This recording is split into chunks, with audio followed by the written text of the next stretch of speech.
Bueno, vamos a grabar el segundo vídeo correspondiente al martes 17 de marzo.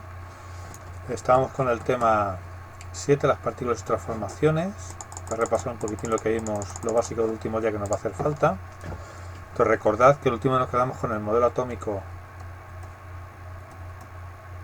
de Rutherford, ¿vale? Es decir, átomo, lo que significa indivisible, y eso se vio que luego no era así, que el átomo lo podíamos dividir. Entonces, con el de Rutherford, ¿en qué lo dividíamos? En una zona central, donde estaban los protones y los neutrones, que lo llamábamos núcleo, es decir, la mayoría, casi toda la masa y la carga positiva, y alrededor a diferentes distancias se encontraban girando los electrones, ¿de acuerdo? Fue un poco lo que teníamos, ¿vale? Recordaos también que teníamos lo que era el número másico, denominado A, que era número de protones más número de neutrones, ¿vale? Recordad que esto es neutrón. ¿Qué pasa? Que dijimos que la masa del protón y del neutrón es la misma y que es muchísimo mayor que la del electrón. En concreto, fijaos, aquí lo tenéis, es 1800, que recordar, 40 veces mayor. Hay por aquí una tabla, aquí la tenéis, ¿veis? 1840 veces mayor esta o menor la del electrón. Con lo cual, cuando estamos calculando y estamos obteniendo la masa de un átomo, lo que nos fijamos solo es en el número de protones y en el número de neutrones. No miraremos los electrones, ¿de acuerdo? Y luego teníamos el número atómico,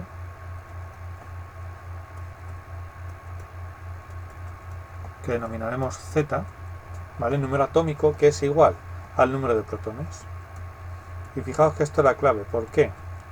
Porque os recuerdo el otro día que yo a un átomo le puedo quitar electrones, le puedo quitar neutrones y sigo teniendo el mismo átomo. Ahora bien, si yo a un átomo le quito o le pongo protones, he cambiado de átomo. Y os puse de ejemplo el hidrógeno,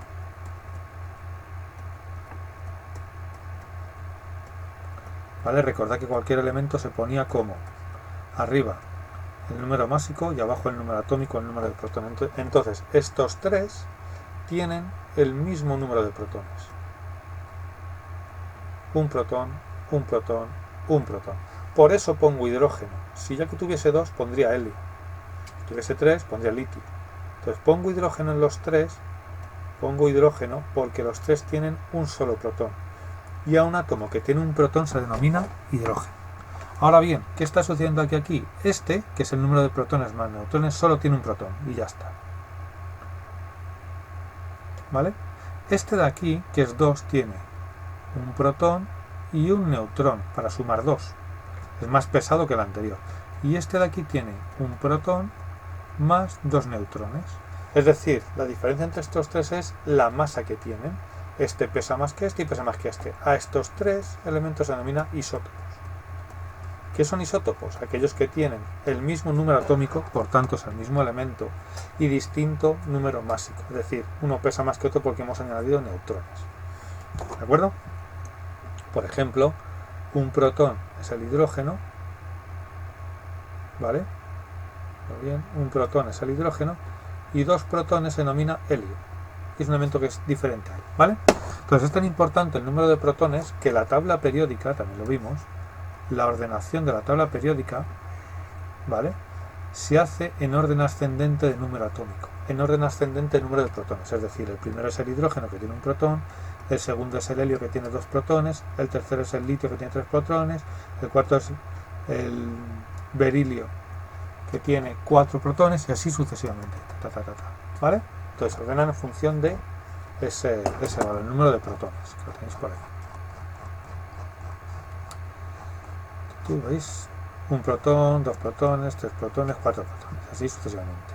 Recordad también que estaban los gases nobles, que eran la columna de aquí, de la derecha, que no reaccionan con nadie, pero se llaman nobles, que estaban los metales, que son, excepto el hidrógeno no es un metal, son estos de aquí, todo esto de aquí, ¿vale? Por aquí, los no metales, que son estos de aquí, ¿de acuerdo? Junto con el hidrógeno, ¿vale? Aquí los tenéis, no metales los verdes, y el resto serían, excepto los gases nobles, metales, ¿de acuerdo?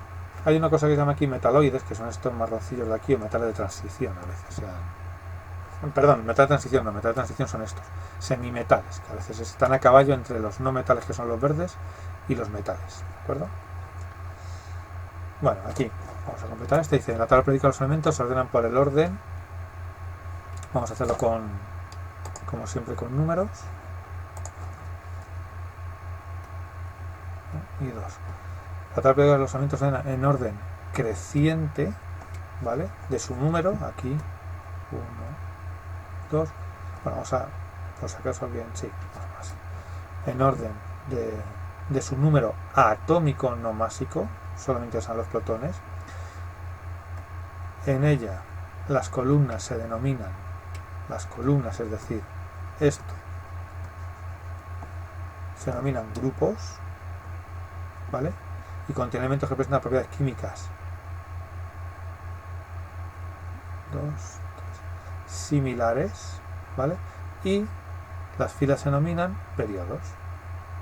Ahora tenemos grupos aquí y periodos aquí, ¿vale? Es decir, si vemos aquí tenemos el grupo de hidrógeno, el grupo del berilio, el grupo del boro, el grupo del carbono, el grupo del nitrógeno. Y aquí tengo el periodo, ¿vale? Litio, berilio. ¿Vale? Entonces tenemos 1, 2, 3, 4, 5, 6, 7 periodos y 1, 2, 3, 4, 5, y 18 grupos, ¿vale? Pues lo teníamos, lo vimos el otro día, lo tenemos ahí. Aquí vamos a distinguir estos elementos, serían metal, no metal, lo veremos por su posición, y gas noble. Entonces fijaos, metales, aquí tenemos el calcio, es un metal, porque está a la izquierda. O sea, pongo aquí una esquemita, tabla periódica. Si busquáis el calcio está por aquí, en la segunda. Entonces el calcio es un metal, porque recordad, hasta aquí, vamos a poner esto así,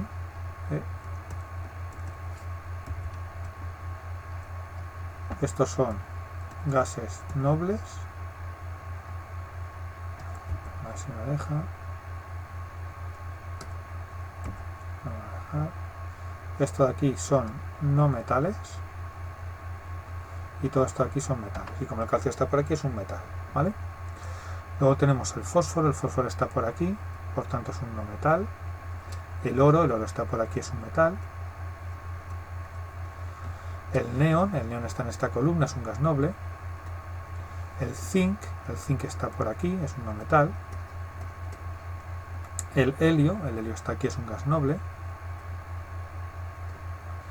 El oxígeno, que está por aquí, es un no metal. El hierro es un metal, que está por aquí en medio. El cobre también está por el medio, es un metal. Y el azufre está por aquí, es un no metal, está justo debajo del oxígeno, ¿vale? Sería la catalogación simplemente por la posición. Recordad, debajo por aquí metales, no metales aquí y gases nobles. Bien, este es el ejercicio.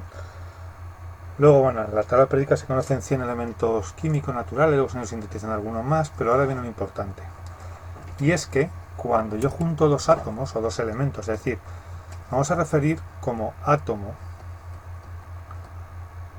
igual a elemento. Y esto va a ser lo que aparece en la tabla periódica.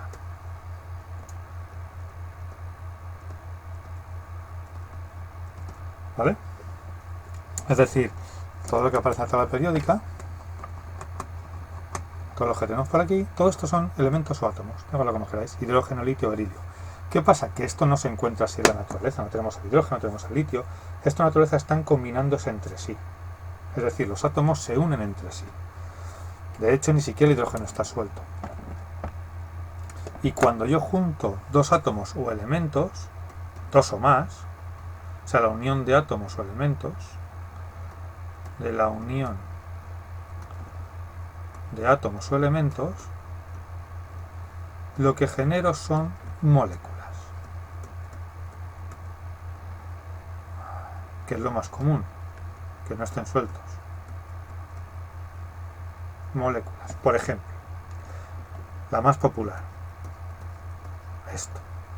¿Qué es esto? Esto es una molécula, porque tiene elementos como el oxígeno y el hidrógeno.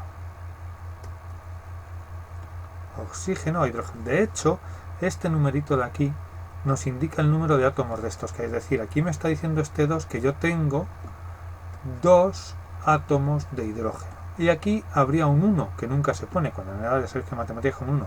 Pues esto me indicaría que hay un átomo de oxígeno. ¿De acuerdo? ¿Vale? Por ejemplo, si yo tengo CO2, esto es una molécula también, porque tengo átomos de carbono y átomos de oxígeno. ¿Cuántos tengo de carbono? Aquí delante habría un numerito que es un 1. Un átomo de carbono. Aquí es como si hubiese un 1. ¿Y cuántos tengo de oxígeno? Este numerito, 2 átomos de oxígeno. Tenéis que pensar esto como una caja de Lego, donde hay diferentes piezas. Las diferentes piezas son los elementos y están repetidos. Entonces, para este necesitaría coger 2 piezas de oxígeno y una de carbono, y con eso genero CO2. ¿De acuerdo? Por ejemplo, el oxígeno que respiramos no es O. No es oxígeno así, es O2, es decir, son 2 átomos de oxígeno unidos, igual que el hidrógeno también es H2, no existe en la naturaleza el hidrógeno tal cual, suelto, ¿de acuerdo? Y estos son moléculas, ¿por qué? Porque tienen 2 elementos, por ejemplo, el hidrógeno, esto es un átomo de hidrógeno, si yo junto 2 átomos de hidrógeno tengo una molécula de hidrógeno, si por ejemplo a estos 2 átomos de hidrógeno le añado una de oxígeno, pues ya tengo el agua. ¿Vale? Son diferentes. Entonces hay moléculas importantes para la vida, como tenéis aquí el caso, pues por ejemplo el agua, una de oxígeno, 2 de hidrógeno, el dióxido de carbono, 2 de oxígeno y una de carbono, el monóxido de carbono, muy peligroso, este es el que causa las muertes todos los inviernos en España y en otros países. ¿Por qué? Porque cuando algo se quema siempre produce CO2, pero si no se quema bien, en lugar de CO2 produce CO. Yo os aclaro una cuestión, el CO2 no es tóxico. El problema del CO2 es que desplaza el oxígeno de la habitación. Entonces, si hay mucho CO2, hay menos oxígeno y podemos asfixiarnos. Pero el monóxido de carbono sí que es tóxico. El monóxido de carbono en nuestra sangre lo que hace es desplazar al oxígeno. Entonces, si nosotros no llevamos oxígeno en la sangre y llevamos dióxido de carbono, nuestras células no tienen metabolismo y morimos. De hecho, lo que se produce es una bajada del metabolismo. ¿Cuál es el síntoma más evidente? Sueño. Es decir, lo que dicen la muerte esta, que la gente se queda dormida. ¿Por qué? Porque el monóxido de carbono lo que hace es desplazar el oxígeno. ¿De acuerdo? También son responsables de la lluvia ácida, de la contaminación. Luego tenemos óxido de nitrógeno, también responsable de la lluvia ácida. ¿Vale? El metano, bueno, que es un gas. El amoníaco, que son 3 de hidrógeno y una de nitrógeno. El metano, que son 4 de hidrógeno y una de carbono. Este es el agua oxigenada con el que nos desinfectamos. ¿Qué hace el agua oxigenada? El agua oxigenada, cuando se descompone, cuando le echamos en la piel, salen burbujas, y esas burbujas es que se está formando oxígeno, y el oxígeno mata muchas bacterias, ¿vale? Por eso lo utilizamos. También se utiliza mucho el oxígeno para blanquear. Todos los detergentes llevan peróxido de hidrógeno, llevan agua oxigenada. ¿Para qué? Para blanquear. O, por ejemplo, marcas de estas Oxiaxio, no sé qué, todo eso es que dicen oxígeno activo. El oxígeno activo no es ni más ni menos que esto, ¿vale? Luego el ácido sulfúrico, también importante de la industria. Ácido clorhídrico, aquí por ejemplo, fijaos, estaría formado por 4 átomos de oxígeno, 1 átomo de azufre y 2 de hidrógeno. Es decir, yo cogería mi pieza, mi tabla periódica, y cogería 4 de oxígeno, 1 de azufre y 2 de hidrógeno. Si los combino me da ácido sulfúrico, es decir, de esos 4, 5, 7 átomos sale este compuesto, o esta sustancia, o esta molécula. Vale, bueno, aquí tenéis más hidróxido sódico, no voy a preguntar los nombres ni demás, ¿vale? Se revisa la tabla de sustancias comunes, se escribe el nombre de los gases contaminantes que encuentra. Bueno, aquí los gases contaminantes que hemos visto, fijaos, el CO2, que produce el efecto invernadero, el monóxido de carbono, porque al inhalarlo el recinto cerrado nos puede asfixiar, el NO2, que es responsable de la lluvia ácida, ¿vale? Son los gases que tendríamos contaminantes, ¿vale?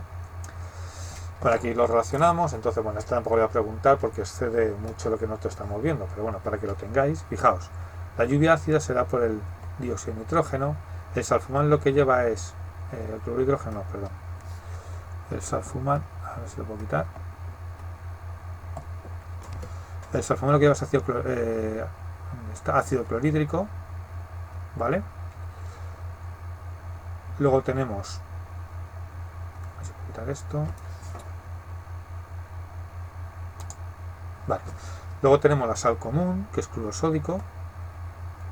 El disolvente universal, que es el agua, el mármol que parte es carbonato cálcico, ¿vale? Y el jabón que se hace con hidróxido de sodio, lo que antiguamente denominaban la sosa, que se compraba en las droguerías y se añadía el aceite usado y con eso fabricaban jabón, en una reacción que es de esterificación, ¿vale?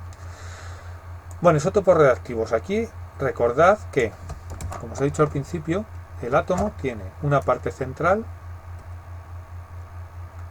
vamos a ponerlo en azul, una parte central donde están los protones y los neutrones, y alrededor están los electrones, ¿vale? Entonces, cuando en el átomo lo que cambia son las partículas del núcleo, es decir, cuando nosotros lo que cambiamos es el núcleo, bien tomamos protones, perdemos protones, tomamos neutrones, perdemos neutrones, lo que estamos haciendo es radioactividad.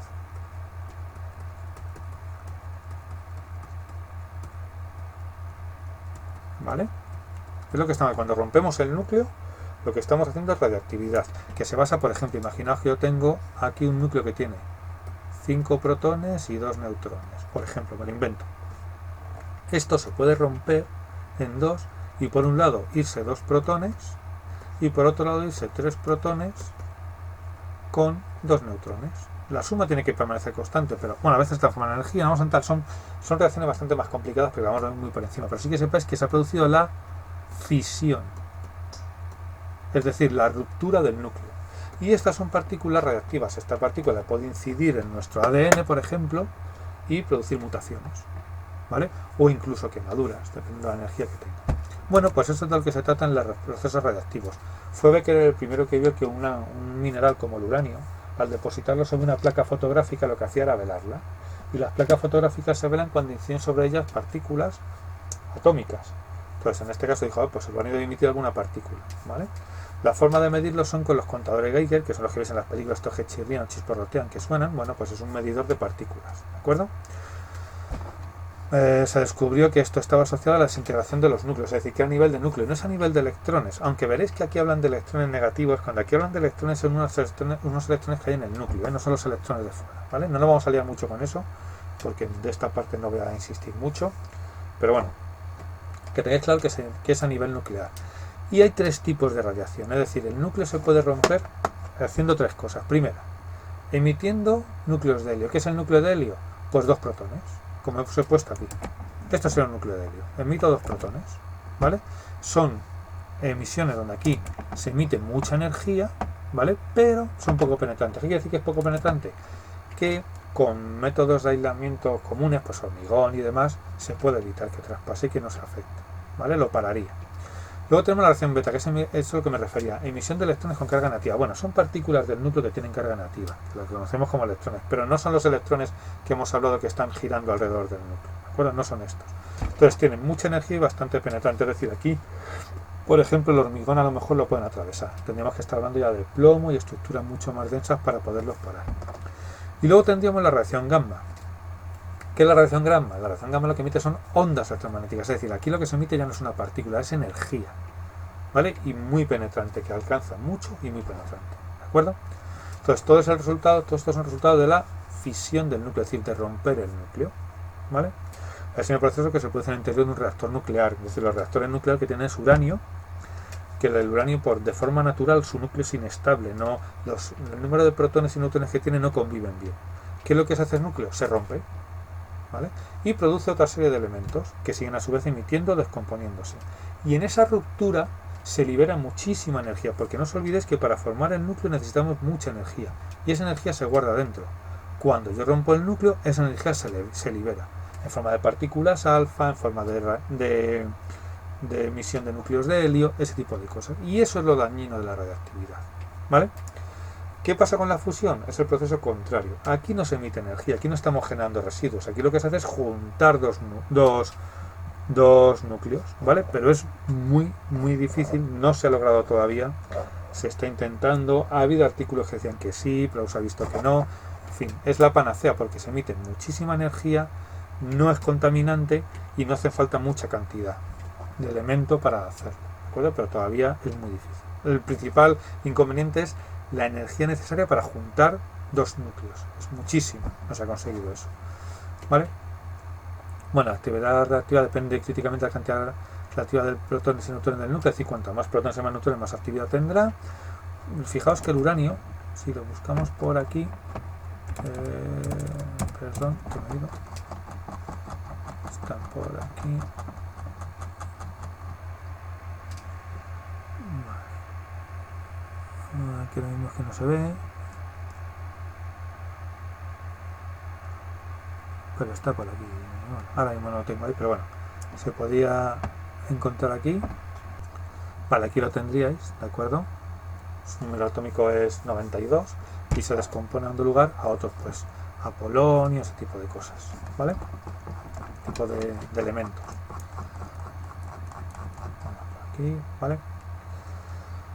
Bien, entonces vamos a poner esto aquí, sería 1, 2, aquí sobran, hay que coger solo las que hagan falta y ponerlas en su sitio correspondiente. Vale, entonces la reactividad se produce por la desintegración de los núcleos, es a nivel de núcleo, no de corteza de electrones, núcleos atómicos. Existen, vamos a quitar esto, existen 3 tipos de radiación, la reactividad. La más energética es la radiación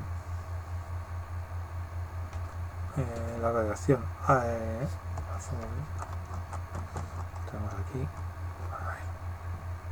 la radiación alfa, sí, perdón, la radiación alfa, ¿vale? La radiación alfa, que tiene carga positiva además y es muy poco penetrante. La radiación consiste en la emisión de electrones, esta sería la beta. La radiación beta consiste en la emisión de electrones y tiene carga negativa. Finalmente existe la radiación gamma, que es, a ver,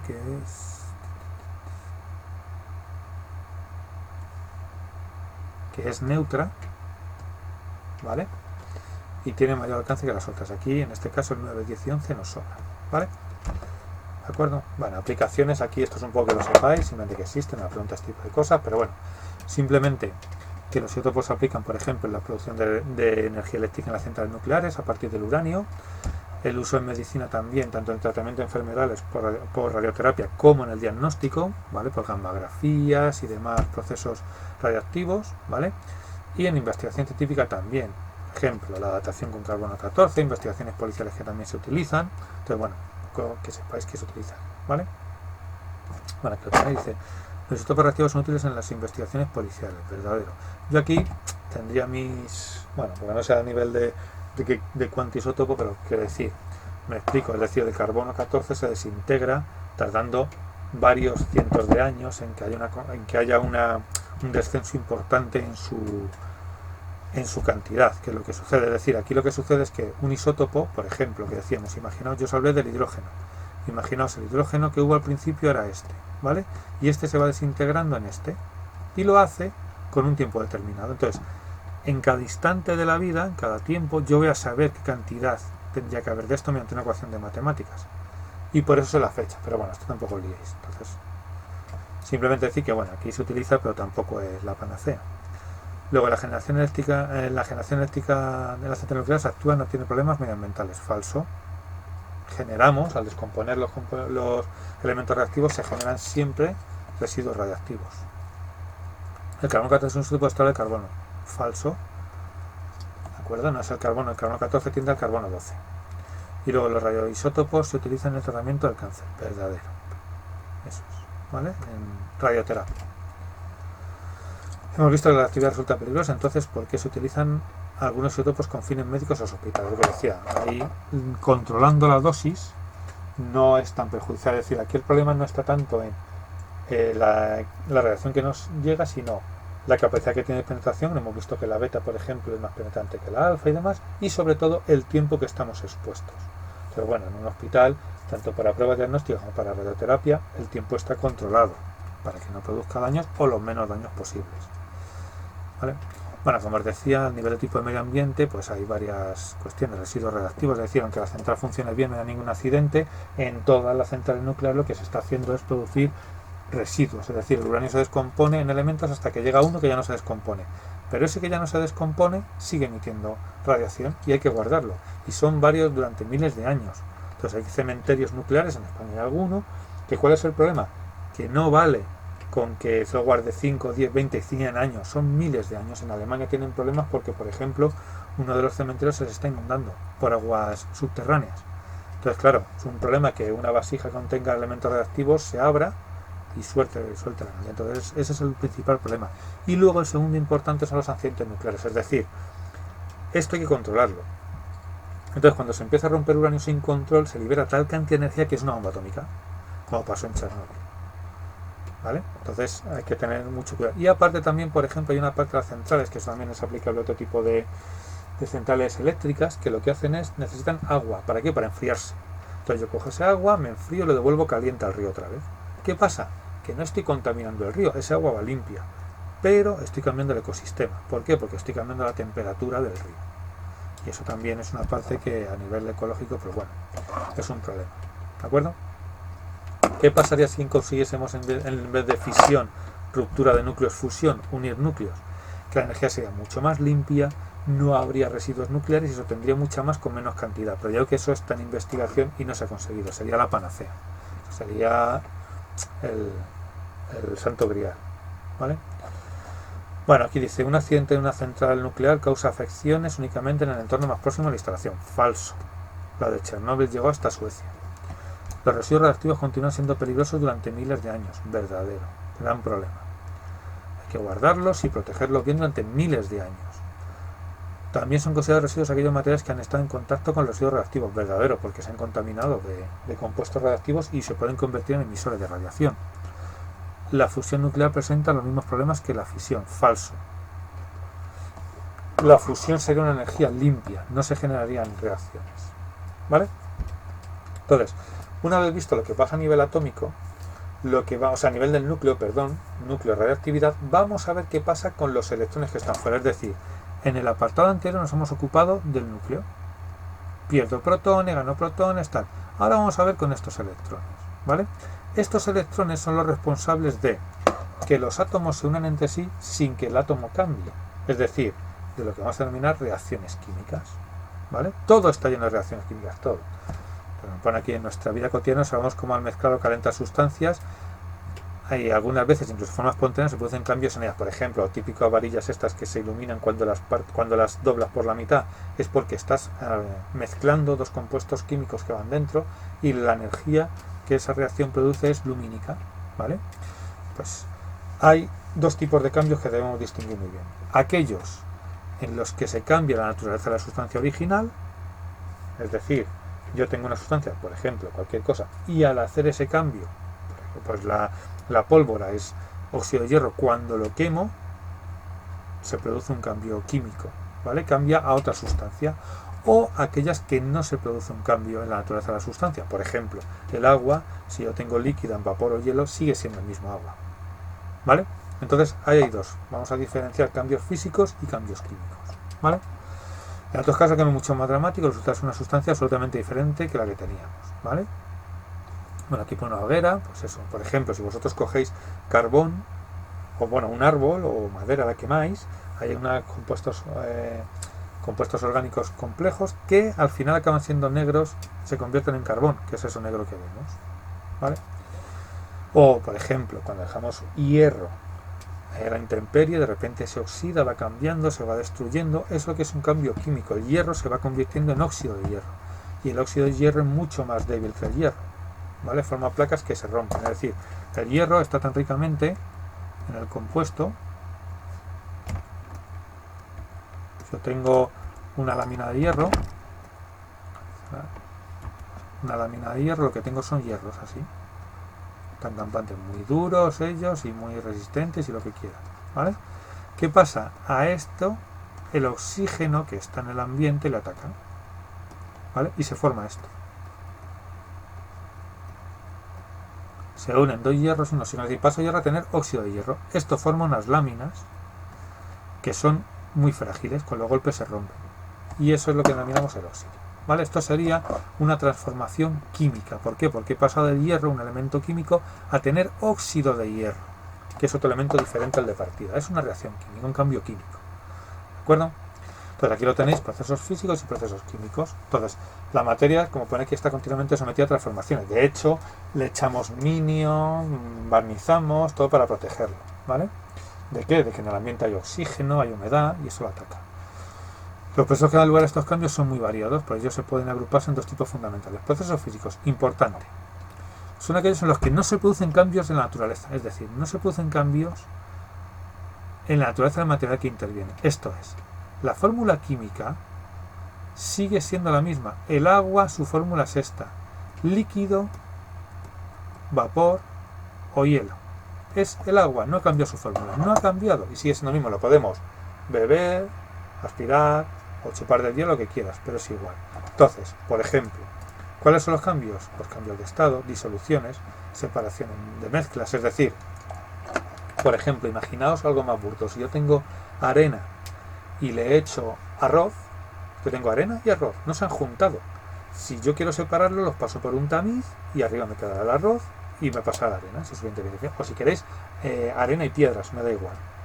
Eso sería un cambio físico. ¿Dónde hablamos en un cambio químico? Imaginad que, o por ejemplo, si yo pongo unas monedas y pongo una lata, esas latas están separadas. Esos serían cambios físicos si yo junto los dos. Ahora bien, si yo cojo eso, lo meto en un crisol y lo fundo y se convierte en líquido y los dos líquidos se mezclan, ha habido un cambio químico ya. Se produce una aleación, ¿vale?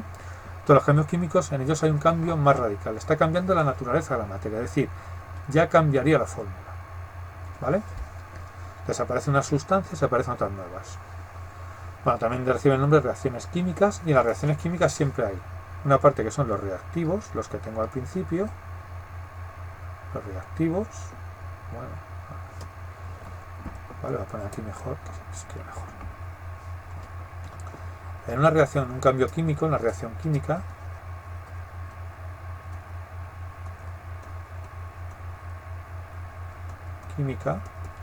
lo que yo voy a tener son unos reactivos, que son de los que parto, van a reaccionar entre sí, a mezclarse y van a dar unos productos. Por ejemplo, lo que os he dicho antes, ¿cuál es el fenómeno de oxidación? Yo tengo un hierro. Hierro es esto. Un bloque de hierro, mi bicicleta, lo que sea. Esto reacciona con el oxígeno del aire, que es así. Y me va a dar esto. ¿Qué pasa? Lo que os he comentado antes. Esto es una barra rígida y demás. Aquí se forman laminitas muy delgadas y muy frágiles.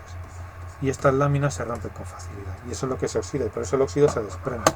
¿Vale? Entonces aquí habría un cambio químico. He pasado de hierro por un lado y oxígeno por otro a tener una molécula que es óxido de hierro, con otras propiedades diferentes a las anteriores. ¿Vale? Lo que decía, ¿qué diferencia fundamental existe un cambio químico y un cambio físico? Pues bueno, en el cambio